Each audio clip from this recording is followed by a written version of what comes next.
मैं डॉक्टर अमिता वर्मा आज के इस ई व्याख्यान में आप सभी का स्वागत करती हूँ। आज के इस व्याख्यान का विषय है सम्राट एवं राजमुकुट। ब्रिटेन में राजा का पद अत्यंत प्राचीन समय से चला आ रहा है, लेकिन आज सैद्धांतिक रूप से ही राजतंत्र है। व्यवहारिक दृष्टि से वहाँ लोकतंत्र है। ब्रिटिश इतिहास में 1688 की गौरवपूर्ण क्रांति से पूर्व सम्राट वास्तविक शासक होता था। उसकी शक्तियाँ असीमित तथा निरंकुश थीं। वह राज भी करता था और शासन भी। उस समय राजा एवं राजमुकुट में कोई अंतर नहीं था। राजा ही समस्त अधिकारों तथा विशेषाधिकारों का प्रयोग करता था, किंतु आज राजा एवं राजमुकुट में अंतर पाया जाता है। प्रिय विद्यार्थियों, जैसा कि पिछले व्याख्यानों में आप ब्रिटिश संविधान का अध्ययन कर रहे हैं और संविधान के स्वरूप के संदर्भ में सबसे महत्वपूर्ण विशेषता जो ब्रिटिश संविधान की है वो है सिद्धांत और व्यवहार में अंतर। सम्राट एवं राजमुकुट से संबंधित यह व्याख्यान भी उसी अंतर को महत्वपूर्ण रूप से परिभाषित करता है। और इस व्याख्यान में हम सम्राट एवं राजमुकुट का वर्तमान संदर्भ में क्या अर्थ है, क्या अंतर है और उस अंतर का क्या महत्व है, इन सभी पक्षों को सम्मिलित करेंगे। तो सबसे पहले हम बात करते हैं सम्राट की। सम्राट वह व्यक्ति होता है जो राज्य के प्रमुख पद पर आसीन होता है। दूसरी तरफ राजमुकुट अथवा ताज राज्य भक्ति का वह प्रतीक है जिसे राजा अपने सिर पर धारण करता है। प्राचीन काल से राजा द्वारा राजमुकुट धारण करने की प्रथा चली आ रही है। वर्तमान समय में राजमुकुट ने संवैधानिक अर्थ भी प्राप्त कर लिया है। इस संवैधानिक अर्थ में राजमुकुट एक संस्था है जिसमें व्यक्ति रूप से सम्राट, कैबिनेट, लोक सेवाएं और वे सभी हैं जिनके द्वारा प्रशासनिक सत्ता का उपयोग किया जाता है। संसदीय शासन व्यवस्था ब्रिटेन के संविधान की एक मुख्य विशेषता है। जैसा सभी संसदीय शासन प्रणालियों में होता है, इंग्लैंड में भी औपचारिक एवं वास्तविक दो प्रकार की कार्यपालिका है।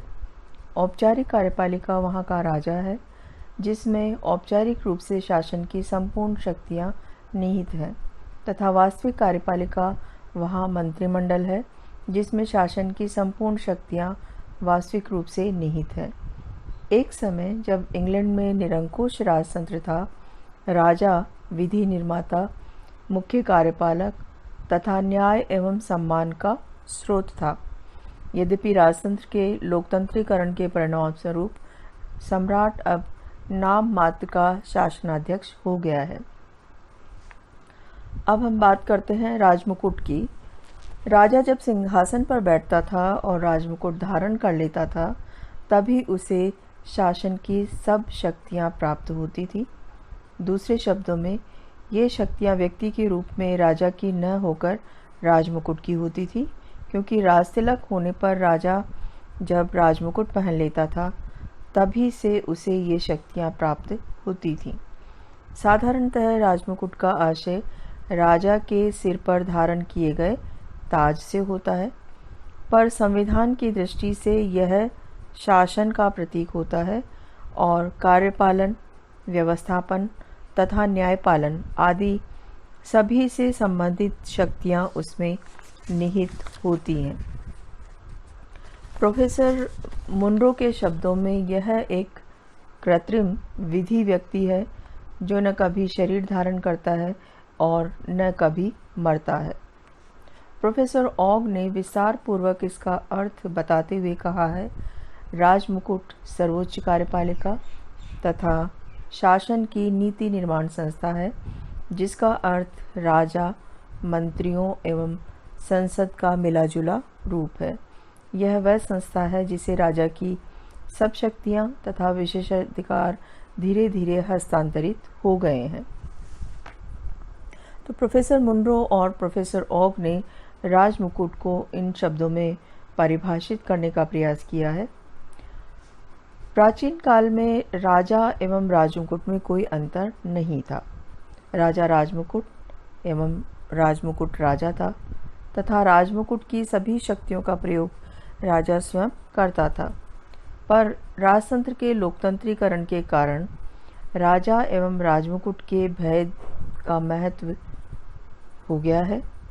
संविधान की दृष्टि से उसका महत्व इतना अधिक है कि उसको बिना समझे ब्रिटिश संविधान को अच्छी तरह नहीं समझा जा सकता। और जैसा कि ग्लैडस्टोन ने कहा है, अंग्रेजी संविधान के साहित्य में अनेक सूक्ष्म भेद हैं, पर उनमें से उतना अधिक महत्वपूर्ण कोई भी नहीं है जितना महत्वपूर्ण राजा एवं राजमुकुट का अंतर। राजा एवं राजमुकुट के इस अंतर को ग्लैडस्टोन ने बहुत स्पष्ट शब्दों में परिभाषित किया है और इस अंतर का महत्व है।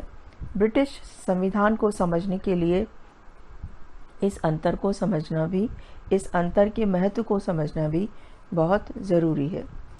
वस्तुतः राजा एवं राजमुकुट के भेद के समझने से हम ब्रिटिश संविधान के सैद्धांतिक पक्ष के साथ साथ व्यावहारिक रूप में पाए जाने वाले अंतर को समझ सकते हैं। सैद्धांतिक रूप से जो राजा सर्वशक्तिमान है, वह व्यवहार में केवल नाममात्र का शासन प्रमुख है।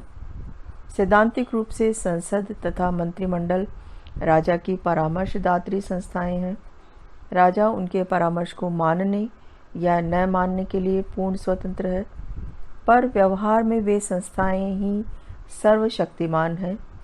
वस्तुतः राजा का जो व्यवहारिक रूप है, उसका प्रतीक राजमुकुट एवं उसके सैद्धांतिक रूप का प्रतीक राजा है।